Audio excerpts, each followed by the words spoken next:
अस्सलाम वालेकुम दोस्तों। ये नावल अगर तुम साथ हो की किस्त नंबर 1 है। आज मौसम बहुत ही खुशगवार था। छुट्टी का दिन था। सज्जल बड़ी मामा से पकौड़ों की फरमाइश करती हुई लान में लगे झूले पर आकर बैठ गई और मोबाइल पर गाना लगाकर आंखें मूंदे झूला झूलने लगी।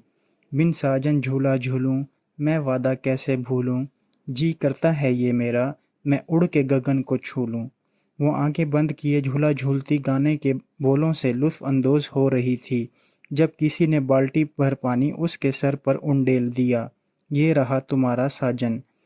उसने हर बरा कर आंखें खोलीं, होंठों पर मुस्कुराहट और आंखों में शरारत लिए सामने खड़े मोहित को खा जाने वाली नज़रों से घूरा।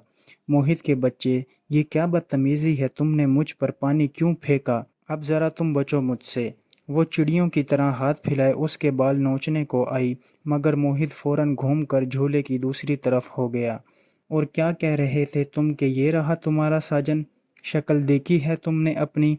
अब वो झूले के इर्द गिर्द चक्कर लगाते मोहित को पकड़ने की नाकाम कोशिश कर रही थी जब बड़ी मामा यानी शीला हाथ में पकौड़ों की प्लेट लिए लान में आईं और उन दोनों को फिर से लड़ता झगड़ता देखकर आवाज़ें देने लगीं। मोहित, सज्जल, तुम दोनों फिर से लड़ना शुरू हो गए। बड़ी मामा, इस बंदर ने मुझ पर पानी से भरी पूरी की पूरी बाल्टी उंडेल डाली है और उसका बदला तो मैं लेकर ही रहूंगी। सज्जल ने उन्हें रुक कर बताया और फिर दोबारा से उसके पीछे भागने लगी। तुमने बंदर किसको बोला चूहिया? इस वक्त जरा खुद को देखो, मुझे पकड़ने की कोशिश में किसी जंगली बिल्ली से कम नहीं लग रही। मोहित ने उसे जानबूझकर चिढ़ाया। अगर मैं चूहिया या बिल्ली होती ना, तो 1 मिनट की भी देरी से पहले तुम्हें पकड़ लेती। दांत पीसती वो बोली। अच्छा, यानी फिर तो तुम्हें आइंदा से कछुआ कहकर पुकारना पड़ेगा। बहुत ही सुस्त हो तुम तो, उसने हंसते हुए कहा जबकि सज्जल को उसके कछुआ कहने पर और भी तड़प चढ़ी। अरे बच्चों, लड़ना बंद करो और आकर पकोड़े खा लो। शीला ने पकोड़ों की प्लेट टेबल पर रखते हुए उन्हें फिर से बुलाया। पकोड़ों का नाम सुनते ही वो दोनों एक दूसरे के पीछे भागना छोड़कर टेबल की तरफ ऐसे भागे जैसे रेस लगाई हो कि देखते हैं कि कौन सबसे पहले पकोड़ों की प्लेट उठाता है। सज्जल ने पकोड़ों की प्लेट उठाना चाही तो मोहित ने उससे पहले ही प्लेट अपनी तरफ खिसका ली और एक पकोड़ा उठाकर मुंह में डाल लिया। मोहित, प्लेट वापस करो अभी। मैं क्यों करूं? क्योंकि ये मैंने बनवाए हैं बड़ी मामा से। शीला उन्हें लड़ता देखकर पकोड़े टेबल पर रख कर जा चुकी थीं, लेकिन उन्हें पहले मैंने उठाया है, इसलिए अब ये मेरे हैं। मोहित ने मज़े से बोलते हुए एक और पकौड़ा उठाकर मुंह में डाल लिया और हाथ ऊपर करके प्लेट को कदरे ऊंचा कर लिया। उसके कंधे तक आती सज्जल उछल उछल कर प्लेट को पकड़ने की नाकाम कोशिश करती रही और साथ ही बेचारों जैसी शक्ल बना ली, मगर सामने भी ढीठ खड़ा था जिस पर उसकी बेचारों जैसी शक्ल का ज़रा भी असर ना हुआ। तुम रुको बच्चू, मैं बड़े अब्बा से तुम्हारी शिकायत करके आई। वो उसे धमकाती हुई अंदर जाने के लिए मुड़ी, मगर तब ही किसी से ज़ोरदार टक्कर खाकर खुद को संभाल ना पाई और ज़मीन पर जा गिरी।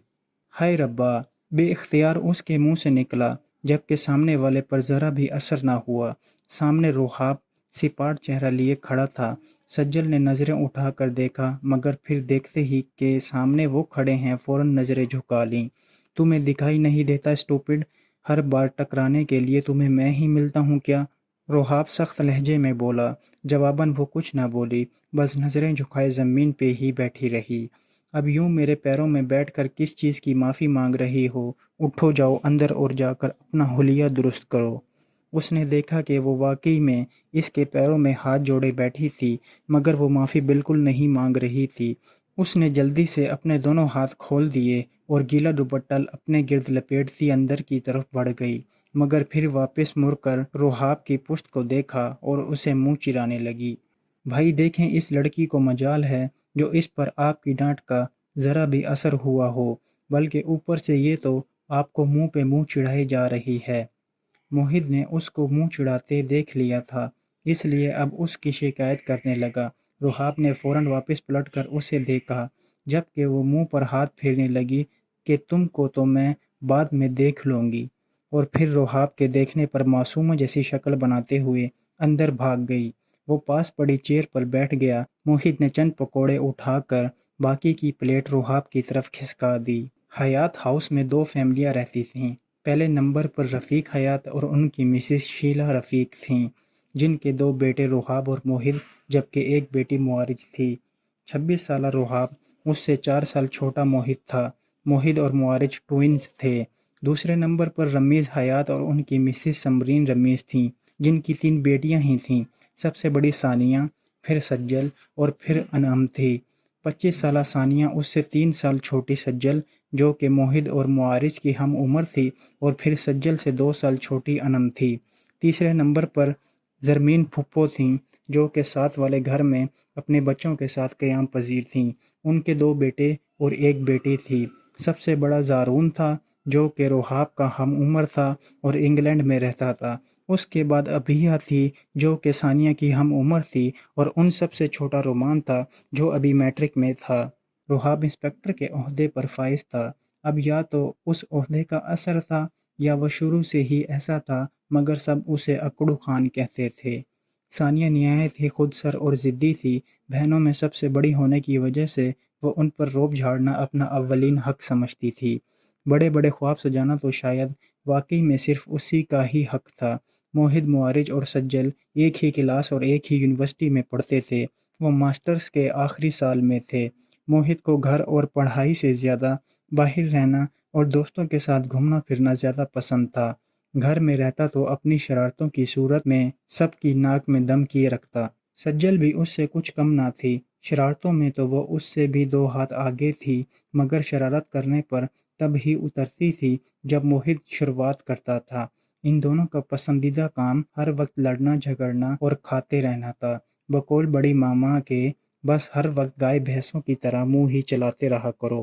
اس بات پر موہت ہنس پڑتا اور بولتا، سجل یہ ماما نے گائے بھینس تمہیں کہا ہے، کیونکہ اب میں تو ہونے سے رہا۔ جبکہ اس بات پر ہمیشہ سجل کے پاس پڑی چیز اس کے سر پر آ کر لگتی اور وہ شکر کرتا کہ وہ کبھی بڑی یا آہنی چیز کو ہاتھ میں نہیں لیتی تھی، ورنہ کب کی اس کے سر کے 2 حصے کر چکی ہوتی۔